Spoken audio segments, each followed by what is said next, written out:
আমি আজ এখানে দাঁড়িয়েছি ভিন্ন এক অনুভূতি ও আবেগ নিয়ে। বাংলাদেশের এই পলিসি লেভেলটায় আমার প্রথম বক্তব্য এটা। আমি এমন কেউ নয় যার কাছে সব প্রশ্নের উত্তর আছে বা সব সমস্যার সমাধান জানা আছে। তবু আমি বিশ্বাস করি নিজের ছোট্ট জায়গা থেকেও সমাজের জন্য, দেশের জন্য কিছু করার আন্তরিকতা আমাদের সবার মধ্যে থাকা উচিত। বাংলাদেশ নিয়ে ব্যারিস্টার জাইমা রহমান কেমন স্বপ্ন দেখেন, কি ভাবেন, একটু শুনতে চাইবো। May I kindly request you barrister Zaima Rahman to come to the stage and say something about this for your special remarks. Thank you. আমাকে শোনা যাচ্ছে? বিসমিল্লাহির রহমানির রহিম। শ্রদ্ধেয় প্রধান অতিথি জনাব আমির খসরু মাহমুদ চৌধুরী, সম্মানিত অতিথিবৃন্দ, আসসালামু আলাইকুম। শুরুতে আমি আন্তরিক ধন্যবাদ জানাই আয়োজকদের, যারা আজকের এই সুন্দর আয়োজনটি করেছেন, যেখানে আমরা সবাই আমাদের ভিন্ন ভিন্ন মত, পথ ও অবস্থান প্রকাশ করার সুযোগ পাচ্ছি। আজ আমরা যারা এখানে উপস্থিত, আমরা সবাই একরকম নয়। আমাদের আদর্শ আলাদা, অভিজ্ঞতা আলাদা, দৃষ্টিভঙ্গিও আলাদা, কিন্তু তারপরেও আমরা একসাথে বসেছি, আলোচনা করছি, কারণ আমরা সবাই দেশের জন্য, দেশের মানুষের জন্য ভাবছি। আর এই ভিন্নতা নিয়ে একসাথে কথা বলছি, একের পর এক শুনছি। এটাই গণতন্ত্রের আসল সৌন্দর্য। আমার আগে যারা সম্মানিত প্যানেলিস্টরা কথা বলেছেন, তাদের সবাইকে আন্তরিক ধন্যবাদ জানাই। আপনারা অনেক কিছু বলেছেন, হয়তো বা আমিও বলে ফেলবো। সো আমাদের একটা মাইন্ডসেটে আই থিঙ্ক সিমিলারিটি আছে। আমার খুব ভালো লেগেছে শুনে। আমি আজ এখানে দাঁড়িয়েছি ভিন্ন এক অনুভূতি ও আবেগ নিয়ে। বাংলাদেশের এই পলিসি লেভেলটায় আমার প্রথম বক্তব্য এটা। আমি এমন কেউ নয় যার কাছে সব প্রশ্নের উত্তর আছে বা সব সমস্যার সমাধান জানা আছে। তবু আমি বিশ্বাস করি নিজের ছোট্ট জায়গা থেকেও সমাজের জন্য, দেশের জন্য কিছু করার আন্তরিকতা আমাদের সবার মধ্যে থাকা উচিত। আজ আমি এসেছি শুধু শুনতে, শিখতে এবং একসাথে কাজ করার মনোভাব নিয়ে এগিয়ে যেতে। Today's dialogue is about women shaping the nation. But before we speak about shaping the future, we must be honest about the everyday reality shaping women's lives in Bangladesh. My earliest understanding of women's roles in society came from my family, as it does for most of us. Long before we encounter policies or laws or institutions, our homes become our first classrooms. They teach us what is possible, what is acceptable, and what is expected. In my home, certain things were never questioned. It was never questioned whether a woman could pursue an exemplary medical career while raising a family. It was never questioned whether a woman could build a nationwide social welfare organization on her own merit. It was never questioned whether a woman was fit to lead, to command authority in a room full of men. And it was never questioned whether the men in our lives would stand alongside the women in their lives as equals. My mother continued to excel professionally as a cardiologist in government hospitals, often in patriarchal settings, because she had encouragement and support at home to balance both career and family. In 1979, my Nanu, Saida Iqbal Mandbanu, began using her own home to open a free elementary school for vulnerable and disadvantaged children. What began as a personal act of care grew into one of the earliest NGOs in Bangladesh, Shurubhi, creating meaningful and lasting change in young people's lives. The belief that women's dignity must be recognized both privately and publicly was also reflected in my grandparents' lives and leadership beyond our family. My grandfather, President Zia Rahman, understood that development was incomplete if women were excluded. He saw women as capable contributors at home, at work, and in public life, and that belief carried into the choices he made as a leader. Under his leadership, the expansion of the garment sector meant millions of women entered formal work for the first time, gaining independence and income. The creation then of the Ministry of Women's Affairs reflected a conviction that improving the lives of women and girls required intention and structure. These were not just policy decisions, but they were an extension of the values that he lived by personally. That foundation was carried forward by my grandmother, Begum Khaleda Zia, who understood the transformative power of education that gave women voice, choice, and confidence. Under her leadership, girls' education was treated as a right, not a privilege. Free secondary schooling, alongside programs such as Food for Education, Cash for Education, helped to keep millions of girls in schools and change the course of families across the country.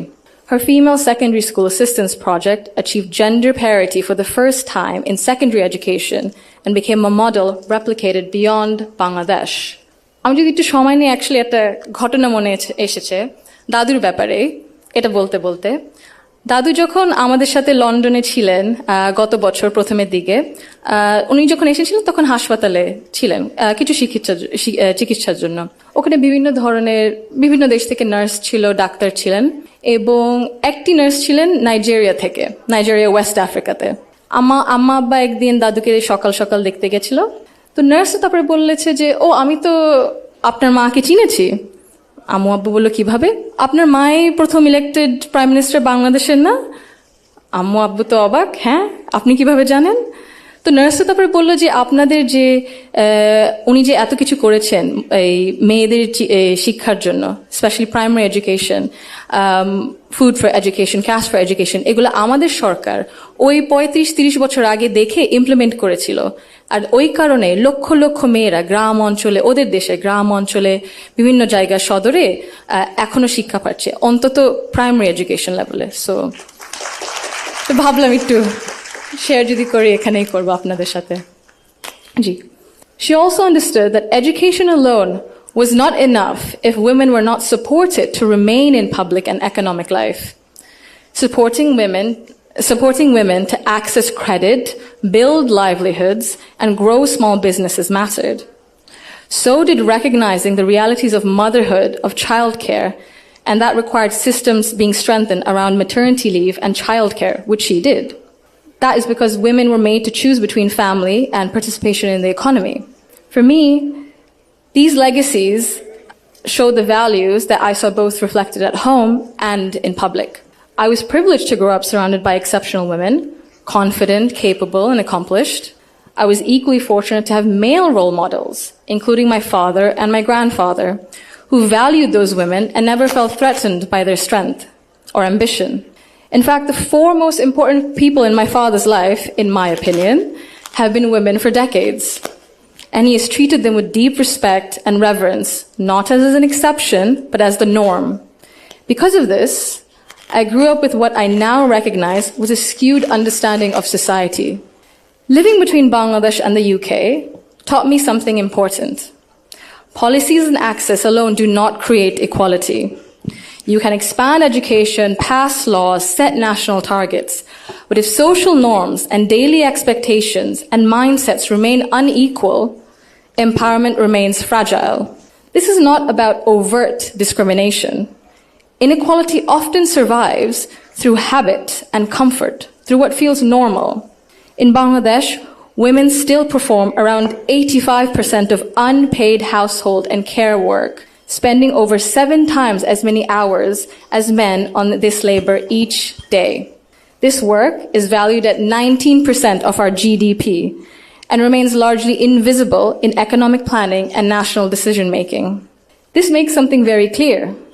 Gender equality is not a women's issue, it is an economic and national issue. When women carry the bulk of responsibility, their participation in the formal economy suffers. Despite significant gains in girls' education, women's labor force participation in Bangladesh remains below 40% compared to over 80% for men. Women are far more likely to step back from paid work after marriage or childbirth, not because they lack ability or ambition, but because systems assume they will absorb the cost. This imbalance begins early. Girls are expected to adjust their ambitions around family needs, while boys are rarely taught that responsibility and care are shared obligations. Over time, this became structural and progress stalls. Women are already leaders, and many of those leaders are in this room today. Women who have carried institutions, families, movements, and communities forward generation after generation. Bangladesh's progress bears your fingerprints, even when history has not always said your name out loud. This brings me to a central point. Belief means nothing without action. To the men among us, our fathers, our brothers, our sons, our husbands, our colleagues and friends, your support for women's rights matters.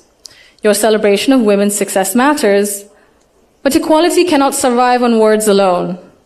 If systems and expectations continue to rely on women's sacrifice as the default, inequality continues comfortably. Fathers, in particular, I believe, have a unique role in breaking this cycle.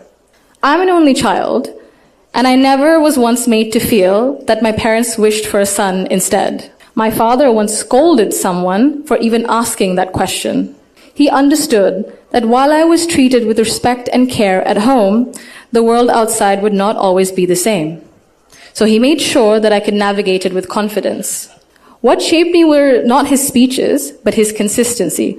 Through his daily choices, he showed me what I should expect from the world. This is how change becomes sustained. When men confront in our lives, in our homes, unconscious bias honestly and model their behavior through respect and action, they create space for women not just to survive, but to thrive. In Bangladesh, the cost of inaction is visible. Girls' dropout rates sharply rise during adolescence. Women in public life, in leadership, face harsher judgment. In Bangladesh alone, there's a statistic that 78% of women have faced harassment online, primarily from Facebook. Education and opportunity collapse if inequality at home and in mindset remains untouched. And for a country facing climate change, economic and political transition, demographic pressure, Bangladesh cannot afford to sideline half its population through exhaustion and social expectation. When women are welcomed rather than sidelined, they do not only change their own lives, they change the future of their families and the future of the nation. If Bangladesh wants real progress, not symbolic success stories, but sustained national development, then empowerment cannot stop only at classrooms, only in offices or policies. They must reach our homes, our institutions, and our mindsets. And it must be the responsibility of all of us. I thank you all for engaging in an inclusive dialogue today that reflects the true spirit of progress. Thank you. Thank you so much for your valuable opinion and remarks, Barrister Zaima Rahman. May I kindly request you to be seated on the stage with us.